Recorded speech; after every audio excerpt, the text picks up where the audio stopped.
Nos últimos 5 anos, a Randon Corp perdeu quase 70% do seu valor de mercado, saindo de uma cotação de R$ 14,53 para os atuais R$ 4,64. E o principal vilão dessa história é a grande alavancagem que essa empresa possui em seu portfólio, onde, em seu último balanço, foi reportada uma dívida líquida de um pouco mais de 6 bilhões de reais, refletindo em um EBITDA de 4,4 vezes, nível considerado pelo mercado como extremamente alto. E boa parte dessa dívida se dá à expansão internacional que essa empresa fez recentemente, onde eles realizaram a compra da gigante distribuidora de peças Dacomsa, localizada no México, a qual foi comprada por 360 milhões de dólares, totalizando algo próximo de 2,2 bilhões de reais. E isso fez com que a sua dívida aumentasse e muito após a concretização do negócio. Ao somar a compra da Dacomsa com a redução cíclica na venda de implementos rodoviários e a alta taxa de juros aqui no Brasil, chega-se ao cenário atual de grande dívida que a empresa tem e prejuízo líquido divulgado em seus últimos balanços. No entanto, eu diria que existe uma luz no fim do túnel para a Randon Corp e eu vou lhes trazer os motivos que estão me fazendo acreditar na recuperação dela no médio e longo prazo. Inclusive, são motivos que vêm me fazendo investir pesado nessa empresa recentemente e que nessa semana me fez aumentar a exposição em 120 ações a um preço inacreditável de R$ 4,30 a unidade, o menor preço nos últimos 5 anos. E por trás dessa movimentação, desse ativo que eu tenho na minha carteira, existem 5 motivos os quais estão me fazendo aumentar a exposição nela. O primeiro é o compromisso que a gestão tem em conseguir reduzir essa dívida para pelo menos um EBITDA de 2 vezes, ou seja, teria uma redução de mais de 50% na dívida da empresa, então baixaria ali para aproximadamente 3 bilhões de dívidas, uma redução extremamente relevante para conseguir aumentar o lucro da empresa. E isso aqui não sou eu quem estou falando, tá? Nos últimos balanços aí da empresa, a gestão vem informando que pretende reduzir a dívida ali, para esse EBITDA de aproximadamente 2 vezes, o que seria um nível extremamente saudável, e isso faria com que a empresa conseguisse ter um lucro maior. Logo, se a empresa terá um lucro maior, tende-se a pagar dividendos. A segunda questão, a aquisição da Dacomsa, que eles fizeram recentemente, hoje está começando a gerar bons lucros dentro da sua carteira. E aqui começa a entrar um pouquinho do que é a holding Randon Corp. A Dacomsa entrou sob o guarda-chuva da holding Fras-le. Aqui, vou resumir brevemente para vocês. A Randon Corp é uma holding que possui embaixo do seu guarda-chuva diversas outras empresas, como por exemplo a Randon, que é a responsável por fabricar ali,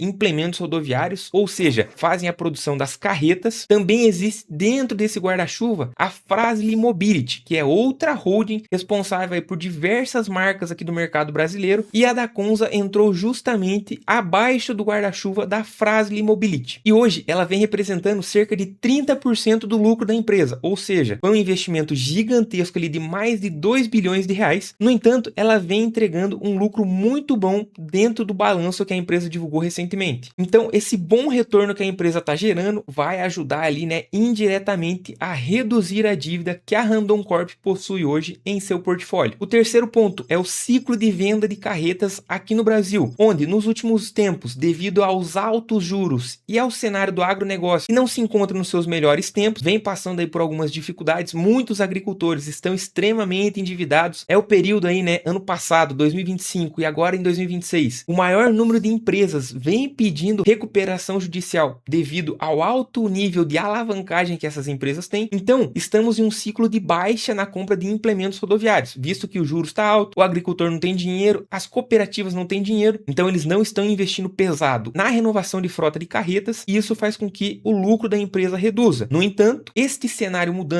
o agronegócio conseguindo se recuperar um pouco, os juros caindo um pouco também, faria com que muitos agricultores e muitas cooperativas voltassem a renovar as suas frotas de carretas, e isso faria com que o lucro da Randon Corp voltasse a ter números saudáveis. O quarto ponto, e extremamente importante, é que há um tempo atrás a Randon Corp firmou um contrato contrato com a Rumo, que é uma empresa ali do segmento ferroviário, né? Eles fazem o transporte de muitas mercadorias dentro do Brasil através de trem, e esse contrato é no valor de 770 milhões, onde a Randon vai ter que fornecer até o final de 2027 ali número X de vagões para a Rumo, e isso faz com que a empresa tenha uma maior previsibilidade de caixa, ou seja, ela tem ali, né, parcelas para receber até o final de 2027. Com isso, ela tem dinheiro entrando no seu caixa para poder pagar as suas dívidas. Então, apesar desse cenário ali, né, das carretas estarem sendo vendidas em menor número, em contrapartida, a empresa conseguiu captar um mercado um pouco diferente para conseguir balancear aí a sua carteira até o final de 2027, pelo menos. E o quinto e último ponto é que recentemente o Goldman Sachs fez a compra de 5% das ações da Randon. E essa questão me plantou ali uma certa pulga atrás da orelha. Isso aqui não foi feito diretamente no mercado de compra de ações, né? Eles emitiram ali alguns títulos. Eu não sei certinho como funciona, mas eles investiram de uma forma que eles não precisam comprar a ação física, né, na negociação ali do mercado, para que também isso não afetasse, né, no preço da ação. Então eles fizeram um contrato, resumidamente, apostando na Randon Corp, juntando todos esses fatores que eu trouxe aqui para vocês. Mais algumas questões aí que eu venho analisando nessa empresa. Eu acredito que o Goldman Sachs está julgando que a Randon Corp está sendo negociada extremamente abaixo do que a empresa realmente vale. E por isso eles decidiram, né, investir na empresa. Claro, essa questão que o Goldman Sachs realizou pode não ser que o banco tenha feito isso diretamente. Pode ser que tenha um cliente ali na base deles que decidiu investir na Randon Corp, e para se respaldar, o Goldman Sachs foi lá e comprou esse título. Por quê? Se a empresa se valorizar muito, o Goldman Sachs vai lucrar com isso e vai repassar para o cliente. Ao mesmo tempo, pode ser que realmente foi a empresa que decidiu investir na Randon Corp. E isso aqui me traz um pouco mais de convicção que hoje, apesar do cenário de grande dívida que a empresa tem, uma redução aí na sua carteira de pedidos de carreta que vem impactando muito aí na empresa, me faz acreditar que realmente essa empresa está sendo negociada abaixo do que ela realmente vale, e por isso, né, juntando todos esses fatores, colocando aí dentro da mesma sacolinha, eu acredito que a Randon Corp, no médio e longo prazo, vai ter uma boa recuperação aí na sua cotação. Quem sabe aí, né, atinja patamares de 10, 12, 15 reais que ela vinha sendo negociada ali um pouco depois do início da pandemia. E se isso acontecer, eu vou ficar extremamente feliz, porque nesta semana eu comprei mais 120 ações da Randon Corp a um preço de R$ 4,30, né, conforme eu comentei ali com vocês no início do vídeo, totalizando R$ 516 reais investidos, e com isso eu cheguei a um número de 760 ações da Randon Corp dentro da minha carteira de investimentos. E agora o negócio é acompanhar aí, né, a evolução da empresa, a divulgação dos próximos balanços, para ver se a empresa está conseguindo reduzir a sua dívida, porque nos últimos trimestres aí, né, nos últimos balanços divulgados, ela vem conseguindo reduzir drasticamente essa dívida, onde lá no primeiro trimestre de 2025 a dívida era de quase 7 bilhões de reais, e hoje essa dívida já está muito próximo de 6 bilhões de reais. E a gestão realmente se comprometer com a redução dessa dívida e conseguir trazer o EBITDA para o número de 2 vezes, isso aqui seria extremamente saudável para o caixa da empresa, visto que teria muito mais dinheiro entrando sem precisar pagar tanta dívida. Logo, os dividendos da empresa começariam ali, né, ficar mais atrativos. Isso aí provavelmente chama o mercado, porque o mercado é uma máquina de receber dividendos. Então, acredito ser uma boa empresa por longo prazo. Aqui é uma opinião minha, tá, pessoal? Em hipótese alguma, eu estou fazendo uma recomendação de investimento. São apenas pontos que eu analiso na empresa, e eu julgo que no médio e longo prazo pode ser que esses pontos que eu trouxe aqui para vocês se concretize. Assim como os juros do Brasil cair, claro, tem muita coisa envolvida, é inflação, é política. Historicamente, os juros do Brasil sempre foi meio alto, mas vamos torcer para que esses juros caia. Com isso, a dívida da empresa ficaria um pouco menor. Muitos agricultores vão voltar a renovar suas frotas de carretas, né? Não só agricultores, como também cooperativas. Então, são vários pontos que me fazem crer em uma possível recuperação da Randon Corp no médio e longo prazo, mas nada disso aqui passa de uma aposta. Pode ser que a empresa piore, né, o seu endividamento, né, o seu EBITDA suba ali para 5x, daí lascou tudo, o mercado vai vender a ação até não querer mais. E se eu sentir que a empresa ainda continua saudável dentro das estratégias ali, né, que ela vem fazendo recentemente, muito provavelmente eu vou aumentar ainda mais a minha exposição, porque eu preciso chegar ao número de 1.000 ações da Randon Corp, que é uma meta pessoal que eu tenho, né, ter 1.000 ações da Randon dentro da minha carteira, que lá na frente, quando essa ação voltar a pagar bons dividendos, muito provavelmente eu vou trazer um vídeo aqui para vocês de o quanto de dividendo 1.000 ações da Randon Corp paga, beleza? Eu fico por aqui. Se você ainda não é inscrito no canal, clica no botão de se inscrever aqui embaixo se tiver gostado do vídeo, deixa o seu likezão para que esse vídeo chegue a mais pessoas. Eu fico por aqui. Valeu, falou!